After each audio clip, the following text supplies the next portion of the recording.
जय गुरुदेव.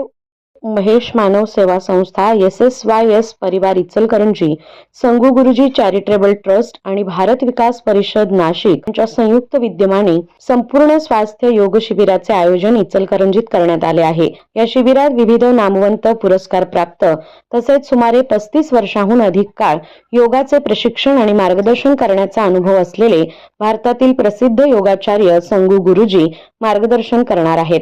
10 दिवसांच्या या योग शिबिरातून योग, प्राणायाम, ध्यान आणि आहारशास्त्र यांच्या माध्यमातून स्वतःला ओळखण्याची संधी मिळणार आहे. तुमचे गोल सेटिंगसाठी मोठी मदत होणार आहे. 15 ते 23 मार्च 2025 रोजी हे शिबिर होणार आहे. शिबिराच्या आदल्या दिवशी 14 मार्च रोजी शिबिरातील उपक्रमांची माहिती सांगण्यात येणार आहे. 15 ते 20 मार्च दरम्यान इचलकरंजीत सकाळी 6 ते 9 आणि संध्याकाळी 6 ते रात्री 9 या वेळेत शिबिर होणार आहे. त्यात आपणास सहभाग घेता येईल. 21, 22 आणि 23 मार्च रोजी कुंथुगिरी येथे 3 दिवसीय निवासी शिबिर आयोजित करण्यात येणार आहे. शिबिरामध्ये सहभागी होण्यासाठी ओमजी चांडक 940 52 631, गोपालजी सोनी 94 220 45 680, राजेंद्र प्रसादजी बोहरा 94 220 43 902 यांच्याशी संपर्क साधावा.